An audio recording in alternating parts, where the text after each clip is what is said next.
Seguro que si piensas en una película de terror de los años 80, te viene a la cabeza la típica película de asesino enmascarado en un campamento de verano, ¿verdad? Y es que en los años 80 hubo una auténtica revolución en cuanto al subgénero slasher, y muy concretamente películas ambientadas en un campamento de verano, en las que un asesino mataba a un montón de jóvenes estúpidos. Por lo general, estas películas seguían todas una misma estructura, personajes estereotipados, bastante idiotas, bastante estúpidos, sin muchas luces, que suelen tomar decisiones un tanto cuestionables, y algo que era común denominador en este tipo de películas: mucha sangre, sexo, drogas y escenas de desnudo gratuito. Películas sencillas, sin grandes pretensiones, sin mucho presupuesto, que acababan siendo muy rentables. De todo eso va el vídeo de hoy, de esas películas de terror que empezaron en los años 80 y que han proliferado hasta día de hoy.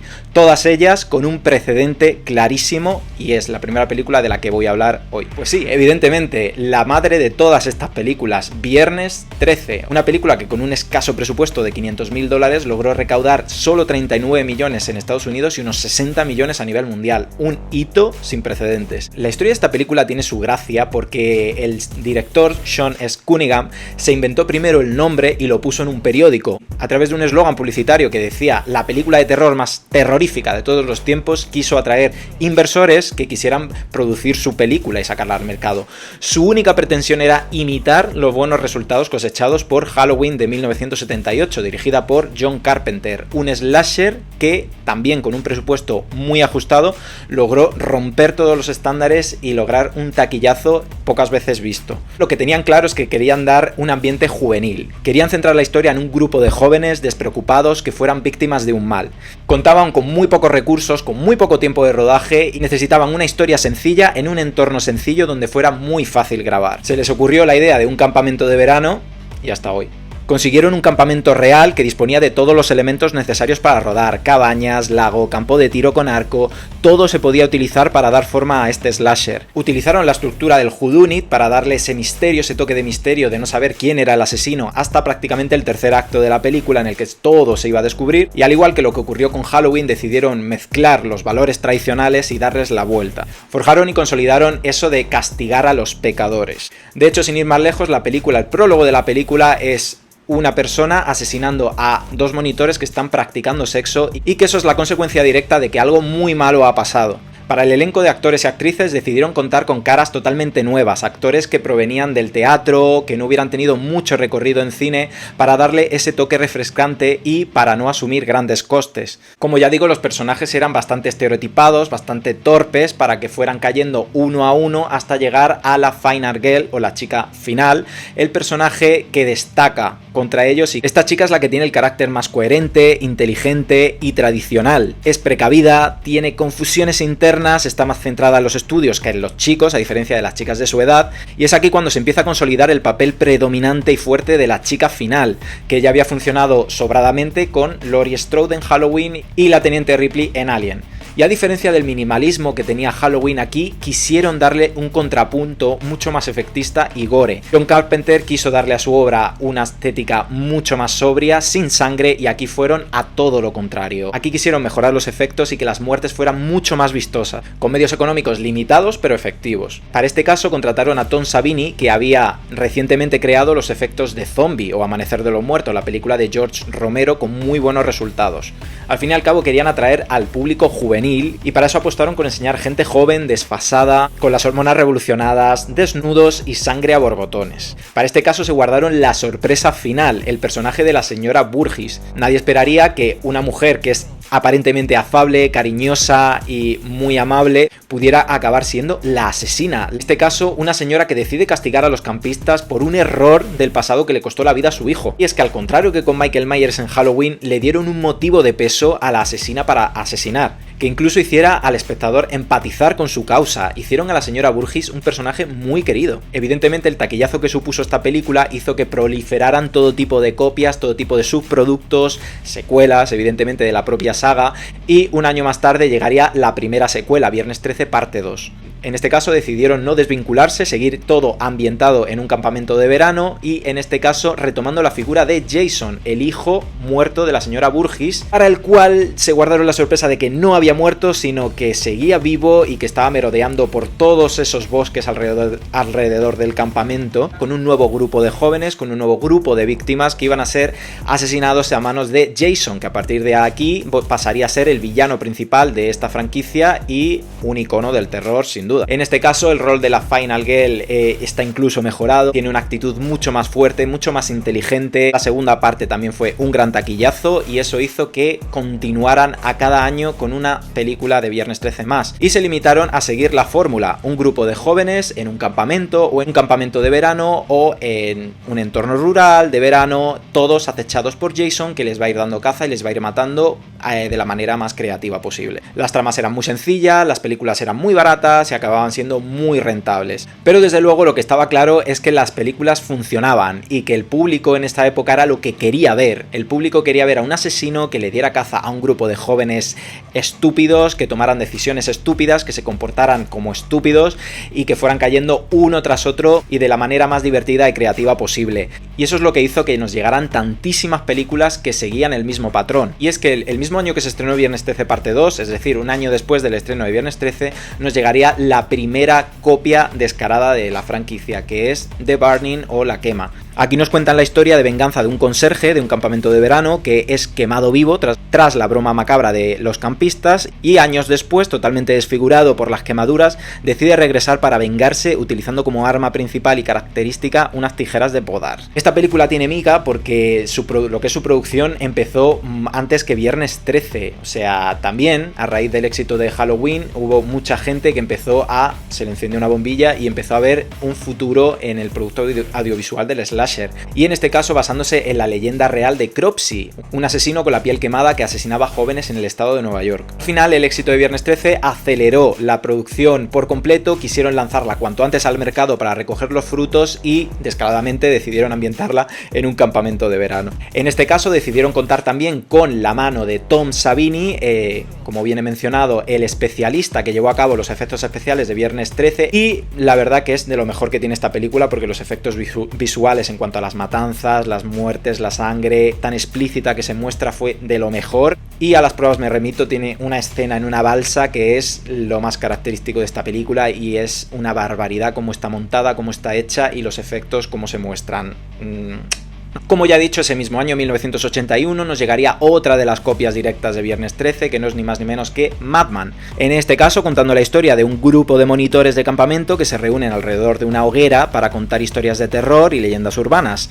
Entre ellas la de Madman Mars, un señor de la zona que enloqueció y asesinó a toda su familia con un hacha. Evidentemente, a lo largo de la noche hay un asesino que les irá dando caza uno a uno. Ya sabemos que se repite el patrón. Aquí, nuevamente, nos presentan una serie de personajes bobos, torpes, que toman decisiones absurdas, como por ejemplo irse por ahí solos cuando hay un asesino suelto dándoles caza, otros que se van por ahí a tener sexo mientras están matando a sus amigos. Bueno, un poco cuestionable todo. En general, bastante inverosímil, con un desarrollo ciertamente lento. Las muertes no son nada destacables, viniendo de películas como Viernes 13 y The Burning, cuando precisamente eso era lo mejor de las películas, pues le hizo quedar un poco por detrás en cuanto a la calidad o en cuanto a la vistosidad para un slasher. Lo que más destaco de esta película sin duda es el asesino. Se le da ese toque siniestro, tenebroso, misterioso, no se le enseña de manera explícita, se van dando toques poco a poco y eso le da un rol acechante y temeroso a toda la película que le sienta muy bien para engrandecer su imagen. Y de aquí nos vamos al año 1983, que nos llegó otra película mítica de esta época de campamento de verano, que es otra calcomanía de Viernes 13, que no es ni más ni menos que Campamento Sangriento o Sleepaway Camp. Esta película también contaba con un presupuesto ínfimo de $350.000 y acabó recaudando unos 11 millones, por lo tanto acabó siendo otro éxito. ¿Qué pasa? Que esta película era una calcomanía directa de Viernes 13 porque repetía absolutamente la misma fórmula que la original. Teníamos una estructura de whodunit en la que hay un asesino dando caza a los monitores en un campamento de verano, y nos presenta un prólogo en el que ha sucedido una tragedia, y de ahí hasta el tercer acto en el cual ya se revela todo, que es, sin duda, empezando por el final, lo mejor de la película y por lo que más se la recuerda a día de hoy. Y es que la película, si alguien no la ha visto, spoiler alert, la verdad que tiene ya 40 años, acaba demostrándose que la asesina era Angela Baker, y es que realmente de dos mellizos, un niño y una niña, que al principio mueren, había sobrevivido solamente el niño, que quedó bajo la tutela de su tía, una señora bastante peculiar que no quería tener un niño, sino que quería tener una niña, y la trató en todo momento como niña, y eso hizo que al final se comportase como una niña y adquiriese la identidad de una niña, un poco en contra de su propia voluntad, podríamos decir, que al final es lo que marca un poco la diferencia con respecto a Viernes 13 en cuanto al trato sutil que se le da a temas tabú de la época, como pueda ser la homosexualidad, la identidad de género, la transexualidad, algo que ya se había visto también con Vestida para matar de Brian De Palma. En lo que respecta a su comparativa con Viernes 13, se la criticó muchísimo porque, como ya digo, es prácticamente una calcomanía en cuanto a estructura, en cuanto a elementos, presenta sus muertes en plano subjetivo, y el problema que tiene es que es un slasher al que faltan muertes porque hay muy pocas, están muy espaciadas en el tiempo, y eso hace que quede al final un producto bastante sencillo, plano, sin mucho interés, porque al final se nos presenta como la cotidianidad de un campamento de verano en el que hay un grupo de jóvenes, un grupo de campistas, un grupo de monitores que están haciendo cosas de campamento de verano, están bañándose en el lago, están jugando, y al final las muertes quedan muy relegadas a un segundo plano, y eso hace que pierda bastante interés, porque no deja de ser un slasher. Las muertes no son nada explícitas, son muy sencillas, con los precedentes que ya veníamos de la época, el público ya esperaba otro tipo de tratamiento y que se le diera otro tipo de estímulos visuales a la hora de presentar los asesinatos y las muertes. A finales de los años 80 nos llegaron dos secuelas directas de esta Sleepaway Camp. A pesar de que la película no fue un rotundo éxito comercial, sí que quisieron apostar por el personaje de Angela Baker, en este caso presentada como una monitora, de nuevo en el campamento, pero como una asesina vil, sin escrúpulos y tremendamente carismática, en este caso adoptando un tono mucho más de comedia. O sea, son películas que son una comedia de terror, como ya digo, a finales de los 80, ya muy influenciada por Pesadilla en Elm Street y por Freddy Krueger, un asesino carismático que jugaba con sus víctimas antes de matarla. En este caso aquí nos encontramos lo mismo, Angela Baker en un entorno de campamento de verano, matando pues a quien se le pone por delante. Al final un personaje que se presenta como la heroína y la villana al mismo tiempo. Los personajes son, pues como vienen siendo en estos productos, súper estereotipados, súper desagradables, y lo único que quieres es que llegue Angela y se los quite de en medio de la manera más creativa posible, que es lo que acaba sucediendo.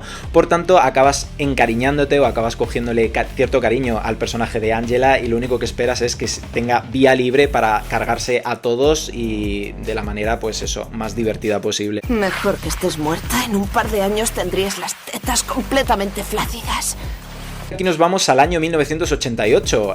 Como ya decía, en esta época, finales de los 80, el slasher empezaba a flojear, empezaba a quemarse la fórmula. Películas como Viernes 13 contaban con muchísimas secuelas a sus espaldas, Halloween tenía bastantes también, Pesadilla en Elm Street era quizá la franquicia que había llegado más tarde, que quizá pudiera tener aún una frescura un tanto más latente, pero aún así ya también empezaba a agotar fórmula, y nos llegaría en 1988 Cheerleader Camp, una película que quiso beber de ambas franquicias, de Viernes 13 y de Pesadilla en Elm Street.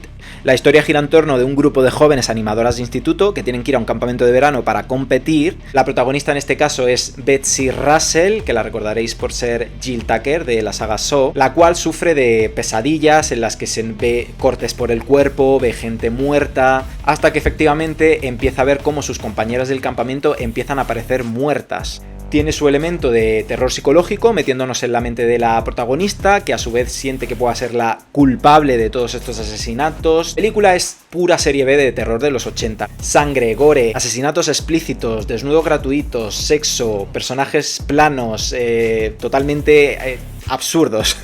De hecho, solo hay que ver el póster de la película para intuir de qué va la película. Luego, durante los 90, sí que es cierto que hubo un parón, y hasta que no llegó Scream en el 96 no lo logró resucitar. Sí que es cierto que el slasher de los 90 no tiene nada que ver con el de los 80, y digamos que el terror de campamento no tuvo su cabida aquí, más allá de algún que otro producto de serie B, como pueda ser Bloody Murder o Campamento Infernal, creo que le llamaron, que tuvo también una secuela a principios de los 2000, pero bueno, y por consiguiente nos vamos a ir a la época actual, a cómo están las películas de terror ambientadas en campamentos de verano o el tratamiento que se le da a este tipo de productos a día de hoy. Sí que es cierto que todas tienen un denominador común, que es jugar mucho a la nostalgia. Películas que pretenden rendir homenaje a estas grandes sagas slasher de los 80, en particular, evidentemente, la de Viernes 13, y son películas que acaban siendo más autoparódicas o más próximas a la parodia, al guiño, al homenaje, al metacine, que al terror propiamente dicho y convencional. Y como ejemplo claro tenemos Final Girls, o Las Últimas Supervivientes, película de terror del año 2015, la cual es un clarísimo homenaje al terror de los 80 y evidentemente a la madre de todas ellas, que es Viernes 13. Esta película es una especie de expresión de metacine autoparódico del cine de terror de campamento de los 80, protagonizada por un grupo de amigos totalmente conscientes de las reglas y de las normas del slasher, que son absorbidos dentro de una película slasher en un campamento y tendrán que sobrevivir al típico asesino enmascarado, en este caso se llama Billy, que es una calcomanía del mítico Jason. Mezclando elementos clásicos de este subgénero del terror, riéndose de ellos, aprovechando los clichés, con los personajes estereotipados y con una subtrama principal, con un corte dramático tratando el duelo y la pérdida y el vínculo de amor entre una madre y su hija. Especial mención darle en esta película a la figura de la Final Girl, evidentemente por el título de la película sabemos que es un personaje clave y principal. Al final las circunstancias han cambiado, los tiempos han cambiado, el carácter de la chica final no es el mismo de una chica final del año 1980 en Viernes 13. Recordemos que a la chica final siempre se le ha caracterizado por ser una chica virginal, moralmente correcta, acorde a los estándares morales de la época. Evidentemente, pues nos encontramos con muchas bromas en relación a todo esto, porque al final son, como ya digo, personajes que son conscientes de las reglas del slasher y que tienen que sobrevivir, y para eso pues tiene que haber una chica final, y es muy gracioso y me gusta mucho cómo tratan en esta peli todo lo de a ver quién puede ser, quién se ajusta más a los cánones de chica final, quién marca más el perfil. También tiene la película aires retro, que son muy notorios sobre todo en cuanto a la fotografía, la música, todo eso. Como ya digo, son películas que marcan un claro homenaje al terror de los 80 y está muy latente a lo largo de la película, y como ya digo, estamos más ante una comedia de terror o una comedia dramática en algunos aspectos, más que ante un producto de terror propiamente dicho. Sí que tiene su parte de slasher, su parte de asesinatos, su muerte, más y menos explícitos, pero al final es una película autoparódica, es una sátira y no es una película de terror. Y evidentemente en los últimos tiempos ha tenido un fuerte impacto las plataformas y la manera de consumir cine de una manera distinta a la propiamente dicha, la clásica de ir a salas. Y con ello nos llegó también en el año 2021 la trilogía Fear Street a la plataforma Netflix. Esta trilogía desarrollaba una historia a lo largo de 3 películas ambientadas en 3 épocas distintas, evocando al terror de los 80, de los 90 y la clásica historia de brujas estilo Salem del siglo XVII. En este caso nos vamos a centrar en la segunda parte, que es Fear Street 1978, que es la que está claramente ambientada en un campamento de verano y evoca directamente a este tipo de cine de los años 80. Traslada sus acontecimientos a un campamento de verano y desarrolla la historia que ya se nos había presentado en la primera película, 1994. Evidentemente es un homenaje al cine de terror de campamento de los años 80. Introduce todos los elementos característicos de asesino enmascarado, muertes sangrientas, personajes estereotipados. Al formar parte de una trilogía se centra en complementar los eventos de la primera y da un trasfondo mayor a los personajes. Es más profunda en cuanto a su historia y a su desarrollo que las típicas películas sencillas y planas de terror de campamento de los 80, lo cual la hace un producto más rico y elaborado. Del mismo estilo y del mismo corte que estas dos, nos llegaría también Igual eres el asesino, que es otra película que sigue un poco el mismo patrón. Una película con un carácter mucho más de comedia de terror, en el cual evoca continuamente a ese terror de los años 80, un asesino en un campamento que va matando a los personajes uno a uno. Tiene también su cierto tono de misterio, pero sí que tiene ese elemento de es una película de terror en un campamento de verano y evoca continuamente al clásico. Y finalmente la más reciente del año pasado nos llegó también la película They, Them, Un slasher a la vieja usanza, ambientado en un campamento de verano, donde un grupo de jóvenes del colectivo LGTBIQ van a pasar una semana para someterse a una terapia de reconversión. El equipo de monitores, encabezado por el director del campamento, Kevin Bacon, que recordemos es la estrella original de Viernes 13, se lo pondrán tanto difícil, a la vez que son acechados por el típico asesino enmascarado. Esta película al final bebe muchísimo de ese terror adolescente de los 80 y evoca continuamente al espíritu de Viernes 13. De hecho, hay una escena en la que se nombra a Jason Voorhees. También en cuanto a los elementos de castigar a los que tienen sexo e incluir la típica motivación de venganza en el asesino. La película, la verdad, que falla en todos los aspectos. No funciona como slasher y tampoco funciona en cuanto al mensaje que quiere proyectar. Tiene un desarrollo bastante confuso, por momentos transmite un mensaje de aceptación y empoderamiento para los personajes del colectivo, pero por otro lado enfatiza en el hecho de castigarles por lo que son, mezclando escenas incluso dramáticas con su propia vivencia. Se centra mucho en mostrar cómo se crean vínculos, digamos, de sororidad o de apoyo entre unos y otros, y por momentos se olvida de que es un slasher. Si lo estás vendiendo como un slasher adaptado a los tiempos modernos, tiene que haber muertes, y si no hay muchas muertes, por lo menos que sean explícitas, por lo menos que sean consistentes, que sean memorables. Al final se olvida de jugar siquiera al misterio, que nos interese como espectadores saber quién está detrás de estos crímenes. Al final es un intento de traer el slasher a los nuevos tiempos, incluyendo personajes diversos que rompen con los esquemas clásicos, pero pecando de ser torpe en su desarrollo, presentar estereotipos y clichés típicos. Incluso con la dicotomía de presentarnos por primera vez a un final girl / boy, porque es una persona trans no binaria. Curioso el concepto. Por tanto, como os podéis imaginar, el subgénero slasher ha evolucionado muchísimo con el paso de los años, y el tratamiento que se le ha dado también ha variado muchísimo. A día de hoy, si imaginamos una película de terror de campamento, evidentemente nos acordamos de ese terror de los 80. La percepción que tenemos a día de hoy es un Viernes 13, evidentemente, y de ahí que los productos actuales hayan decidido evocar o hacer continuos guiños, homenajes a ese terror de los años 80, más que de incluir nuevas fórmulas o presentar nuevos asesinos que tengan un cariz diferenciador, y al final quedan muy definidas ambas etapas. En los años 80 era un terror más clásico, más estilo slasher, lo que fue la ola de terror de los 80 en las innumerables secuelas de Viernes 13, Halloween, Pesadilla en Elm Street y todos estos productos imitaciones, y en la ola actual evidentemente son productos un tanto más elaborados, que desarrolla más a los personajes,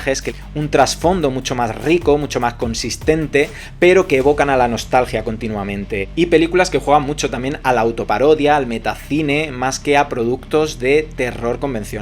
Luego también hay series de televisión, digamos que la más notoria o la que más pudiera encajar en este listado es la 9ª temporada de American Horror Story, que también es un claro homenaje a este terror de los años 80. Bueno, no deja de ser American Horror Story, por tanto, aparte de ese tono slasher que pueda adquirir, tiene también pues su momento historia de fantasmas, todo con ese conglomerado de géneros que presenta siempre esta serie, y que bueno, a mí me gustó bastante. Y como último, también en el campo de los videojuegos se hizo un videojuego de Viernes 13 que es como un cooperativo, un multijugador, en el que puedes elegir ser Jason o puedes elegir ser un campista. Por tanto, si eres Jason, tu misión es matar a todos los que pilles, y si eres un campista, tu misión es huir de Jason. Y también The Quarry, un videojuego el cual tenéis en mi canal una crítica que hice en su día, que es una aventura interactiva de los productores y de los desarrolladores de Until Dawn, en el cual a base de tomar decisiones se va forjando el destino de cada personaje.